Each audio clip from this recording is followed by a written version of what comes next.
সাবেক মন্ত্রী সাবির হোসেন চৌধুরী গুলশানে গ্রেফতার। তথ্য পেলেই কাদের নাটকদের আইনের আওতায় আনার ঘোষণা র্যাবের। ছাত্র জনতার অভ্যুত্থানে এখন পর্যন্ত 105 শিশু নিহত। পুলিশ বাহিনীকে জনবান্ধব করতে আইন সংস্কারের সুপারিশ করবে কমিশন। বাণিজ্য বহুমুখীকরণে চামড়া শিল্প ব্যাপক সম্ভাবনাময় বললেন বাণিজ্য উপদেষ্টা।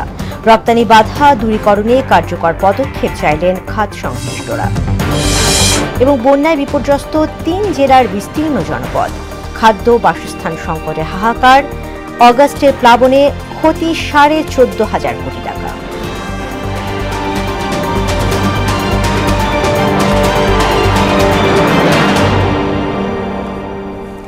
আসসালামু আলাইকুম, মোহনা সংবাদে সবাইকে স্বাগত। শুনছিলেন শিরোনাম, সঙ্গে আছি তাসমিয়া জেরিন। এবারে বিস্তারিত। সেনা কর্মকর্তাদের পদোন্নতির ক্ষেত্রে পেশাগত দক্ষতা, নেতৃত্বের গুণাবলী, সততা ও আনুগত্যকে প্রাধান্য দিতে নির্বাচনী পর্ষদকে নির্দেশনা দিয়েছেন অন্তর্বর্তী সরকারের প্রধান উপদেষ্টা অধ্যাপক মোহাম্মদ ইউনূস। সেনাবাহিনী সদর দপ্তরে সেনা সদর নির্বাচনী পর্ষদ 2024-এর আনুষ্ঠানিক উদ্বোধনকালে তিনি বলেন, দেশের ক্রান্তি লগ্নে বাংলাদেশ সেনাবাহিনী জনগণের পাশে দাঁড়িয়েছে এবং একটি অন্তর্বর্তী সরকার গঠনের প্রক্রিয়াকে ত্বরান্বিত করে দেশকে অস্থিতিশীল পরিস্থিতির হাত থেকে রক্ষা করেছে। ফলশ্রুতিতে আবারও দেশের মানুষের কাছে আস্থার প্রতীক হিসেবে স্বীকৃতি লাভ করেছে বাংলাদেশ সেনাবাহিনী। সাবেক মন্ত্রী সাবির হোসেন চৌধুরীকে গ্রেফতার করেছে মহানগর গোয়েন্দা পুলিশ। রবিবার বিকেলে রাজধানী গুলশান থেকে তাকে গ্রেফতার করা হয়। এদিকে আওয়ামী লীগের সাধারণ সম্পাদক ও সাবেক মন্ত্রী ওবায়দুল কাদের, সভাপতিমণ্ডলীর সদস্য জাহাঙ্গীর কবির নানক এবং ডিএমপির সাবেক অতিরিক্ত কমিশনার ও ডিবি প্রধান হারুনুর রশিদের বিষয়ে তথ্য পেলেই গ্রেফতার করা হবে বলে জানিয়েছে র্যাপিড অ্যাকশন ব্যাটালিয়ন।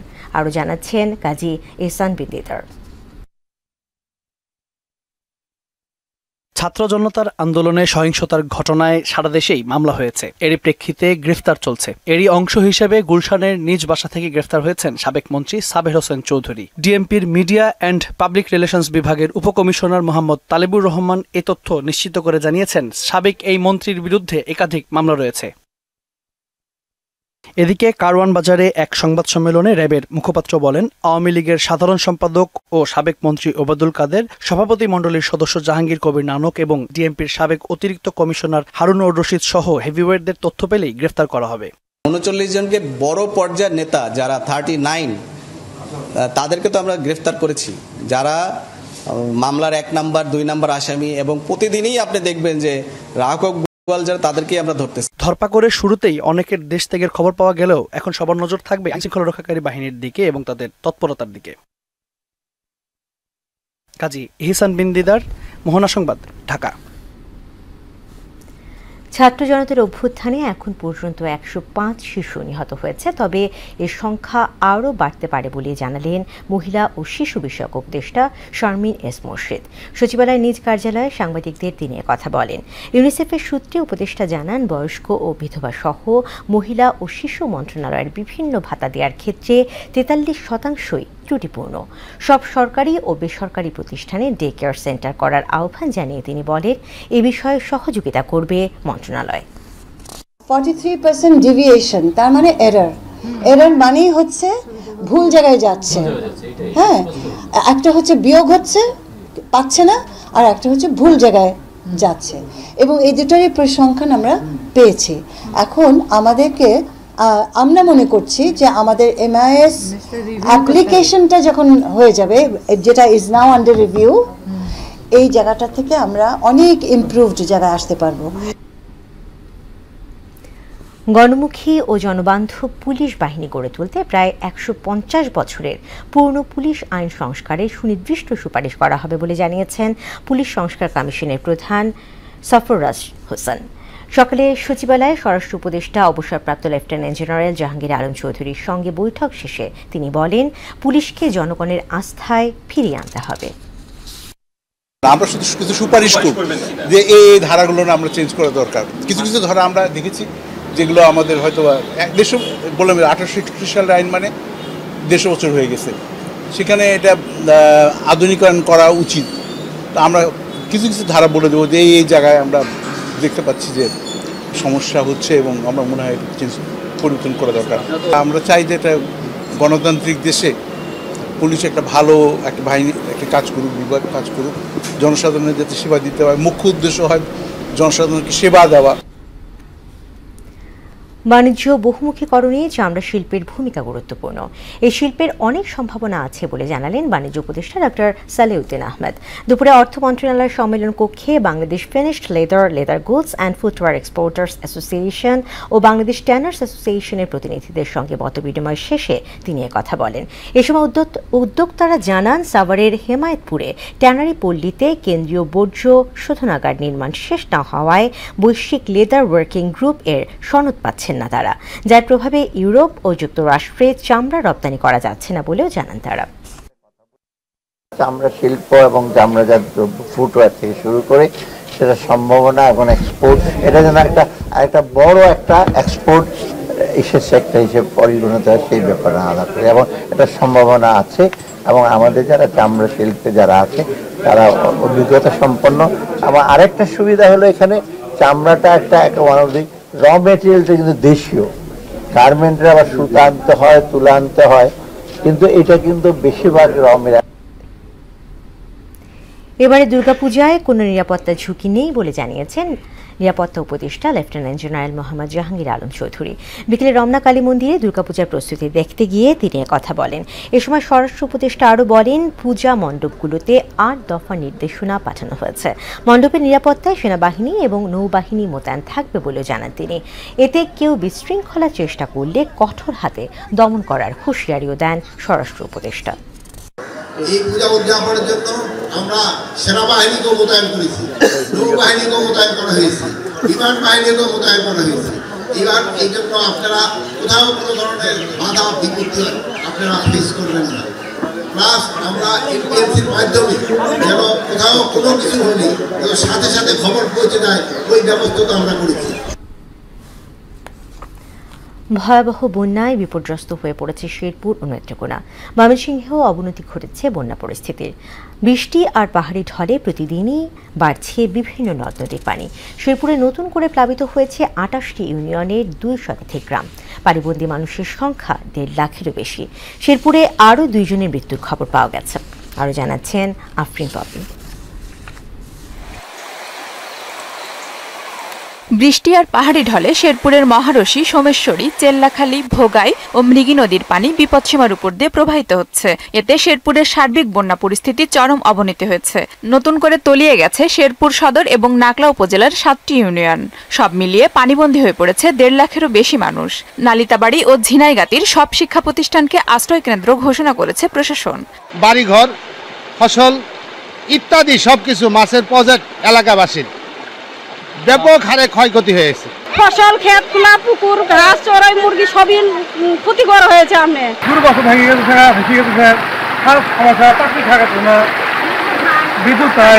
এদিকে নেত্রকোনায় সোমেশ্বরী, উবদাখালী, কংস ও ধনুর পানি বেড়েছে।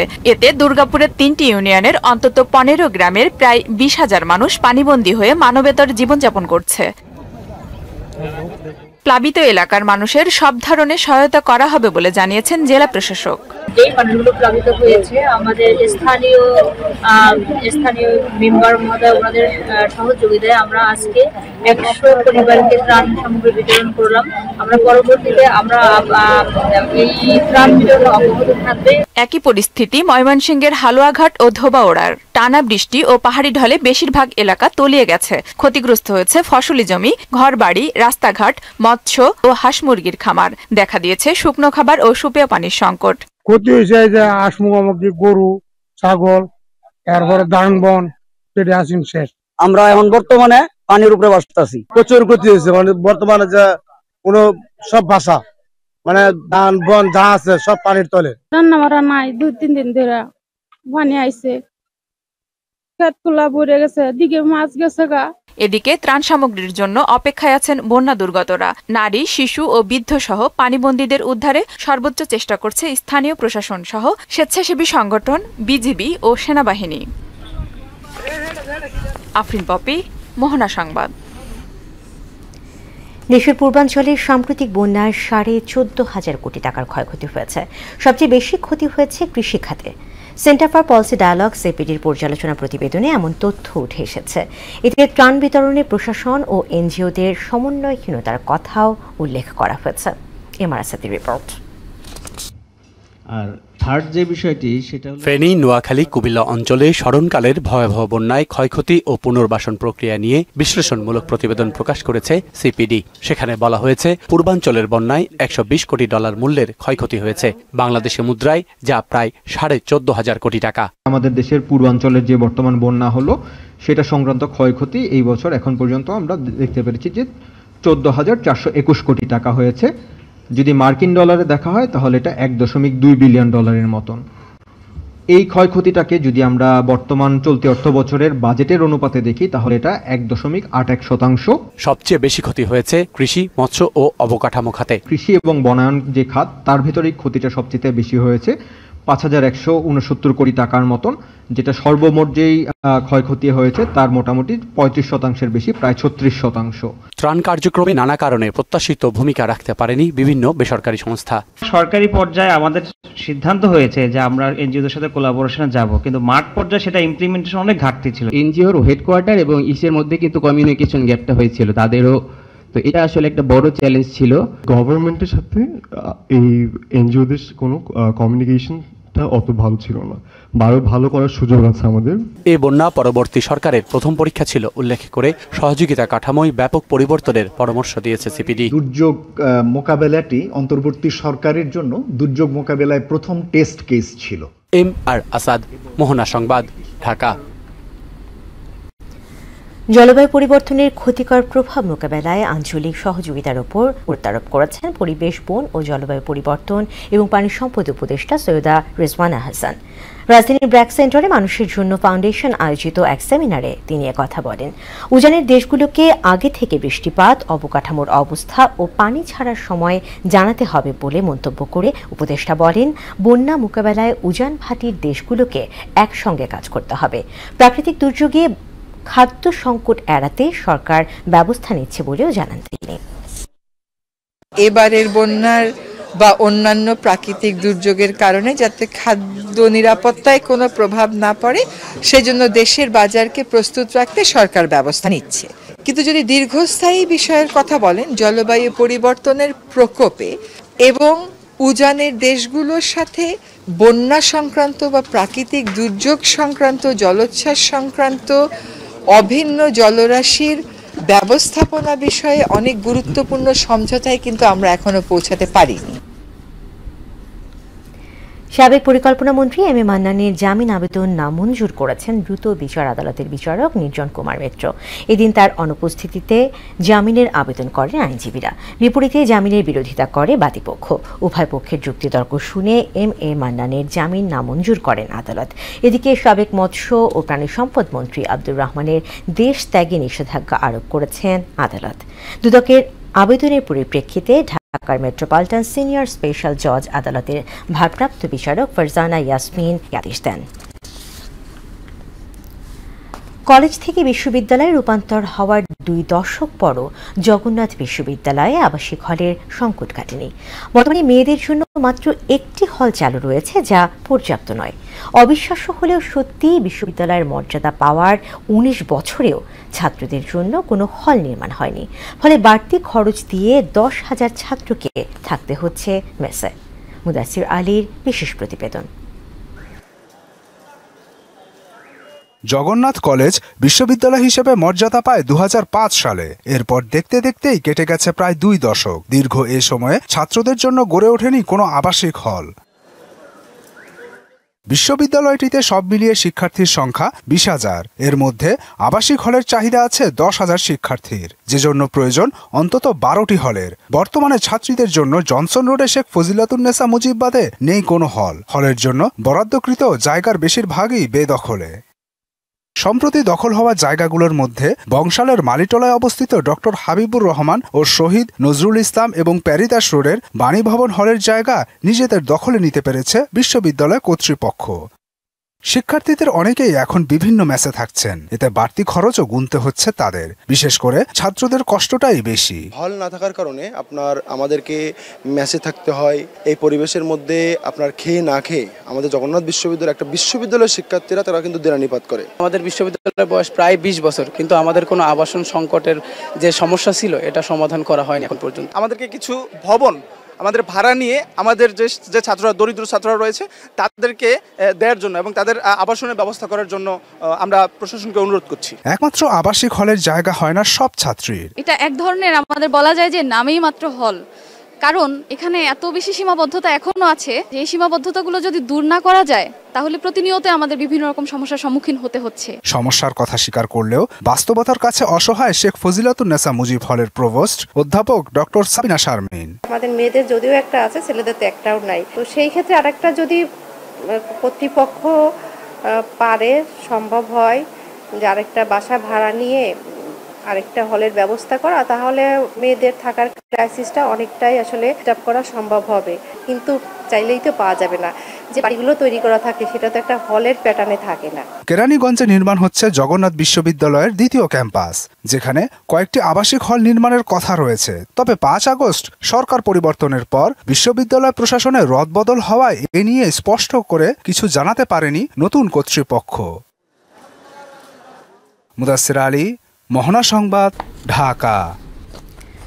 মুন্সিগঞ্জে পারিবারিক কবরস্থানে চিরনিদ্রায় শায়িত হলেন সাবেক রাষ্ট্রপতি AQM বদরুদ্দোজা চৌধুরী। বাদ জোহর শ্রীনগর কেসি ইনস্টিটিউট মাঠে চতুর্থ জানাজা শেষে তাকে দাফন করা হয়। দেশ এক বিজ্ঞ রাজনীতিককে হারালো মন্তব্য করে জীবদ্দশায় বদরুদ্দোজা চৌধুরী এলাকার উন্নয়ন সহ মানুষের নানা বিপদ আপদে পাশে ছিলেন বলে জানান স্থানীয়রা। মোহাম্মদ সুজনের প্রতিবেদন, জানাচ্ছেন আফরিন ববি। রোববার সকাল 9:30টায় বিকল্পধারা বাংলাদেশের প্রতিষ্ঠাতা সাবেক রাষ্ট্রপতি AQM বদরুদ্দোজা চৌধুরীর মরদেহ আনা হয় শ্রীনগরে। হাজার হাজার জনতার অংশগ্রহণে স্থানীয় স্টেডিয়ামে সম্পূর্ণ হয় জানাজা। পরে মসজিদপুর দয়হাটায় পারিবারিক কবরস্থানে দাফন করা হয় তাকে। জীবনদশায় এলাকার উন্নয়ন সহ মানুষের নানা প্রয়োজন ও বিপদ আপদে বদরুদ্দোজা চৌধুরী নির্দ্বিধায় পাশে থাকতেন বলে জানান স্থানীয়রা। বিক্রমপুরবাসী গতকাল থেকে আজ পর্যন্ত আমরা সবাই শোকাহত। বিশাল রত্ন আমরা হারালাম।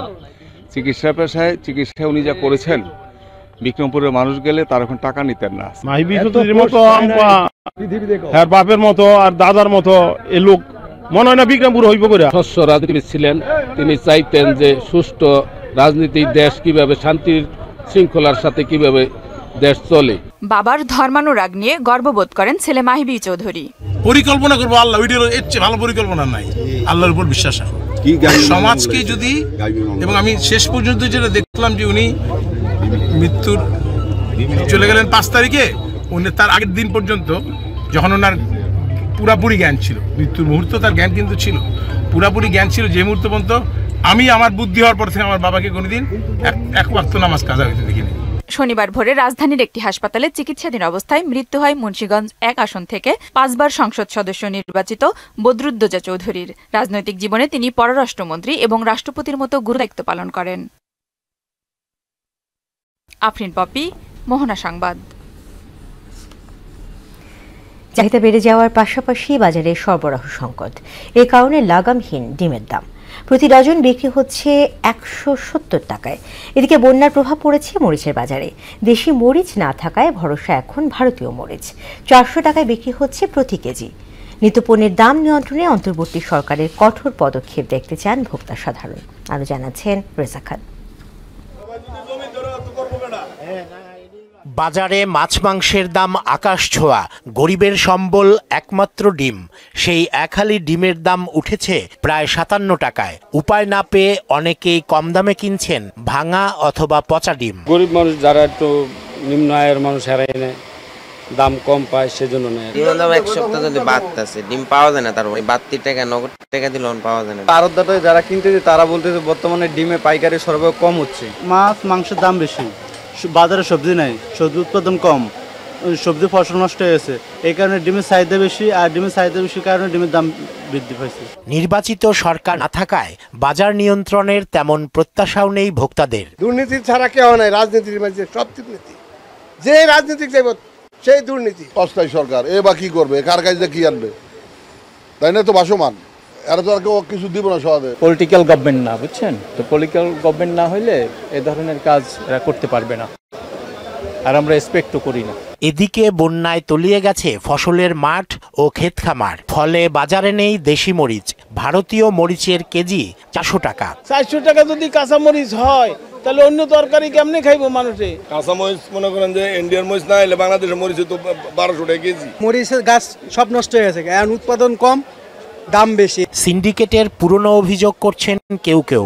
ভোক্তা অধিদপ্তরের কার্যক্রম নিয়েও প্রশ্ন জনমনে। ভোক্তা অধিকার কি মানে ঘুরে দেখতে পারে না, এগুলো দেখার ওদের দায়িত্ব না এগুলো? এটা সিন্ডিকেট, পুরো সিন্ডিকেট। দিন দিন দ্রব্যমূল্য যে পর্যায়ে চলে যাচ্ছে, এই পরিস্থিতিতে আগামী দিনের কথা ভেবে শঙ্কায় নিম্ন ও সীমিত আয়ের মানুষ। রেজা খান, মোহনা সংবাদ, ঢাকা। বাংলাদেশ ব্যাংকের 750 কোটি টাকা পুনঃঅর্থায়নের আওতায় প্রান্তিক মানুষের মাঝে ঋণ বিতরণ করেছেন বাংলাদেশ ব্যাংকের পরিচালক ইকবাল মোহসেন। সুনামগঞ্জের প্রান্তিক ভূমিহীন কৃষক, নিম্ন আয়ের পেশাজীবী ও ক্ষুদ্র ব্যবসায়ীদের মাঝে এই ঋণ বিতরণ করা হয়।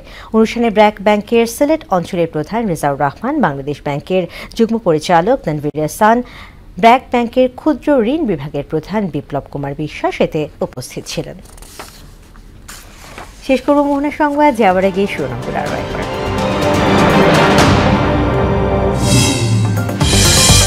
সাবেক মন্ত্রী সাবির হোসেন চৌধুরী গুলশানে গ্রেফতার, তথ্য পেলেই কাদের নানকদের আইনের আওতায় আনার ঘোষণা র্যাবের। ছাত্র জনতার অভ্যুত্থানে এখন পর্যন্ত 105 শিশু নিহত। পুলিশ বাহিনীকে জনবান্ধব করতে আইন সংস্কারের সুপারিশ করবে কমিশন। বাণিজ্য বহুমুখীকরণে চামড়া শিল্প ব্যাপক সম্ভাবনাময় বললেন বাণিজ্য উপদেষ্টা। রপ্তানি বাধা দূরীকরণে কার্যকর পদক্ষেপ চাইলেন খাত সংশ্লিষ্টরা। এবং বন্যায় বিপর্যস্ত 3 জেলার বিস্তীর্ণ জনপদ, খাদ্য বাসস্থান সংকটে হাহাকার। অগাস্টের প্লাবনে ক্ষতি 14,500 কোটি টাকা। দর্শক, এই ছিল মোহনা সংবাদ। পরবর্তী সংবাদ রাত 12:30টায়। মোহনার সব শেষ খবর জানতে ভিজিট করুন www.mohana.tv। সংবাদ দেখতে পারেন আমাদের ফেসবুক পেজ ও ইউটিউবেও। এতক্ষণ সঙ্গে থাকার জন্য ধন্যবাদ।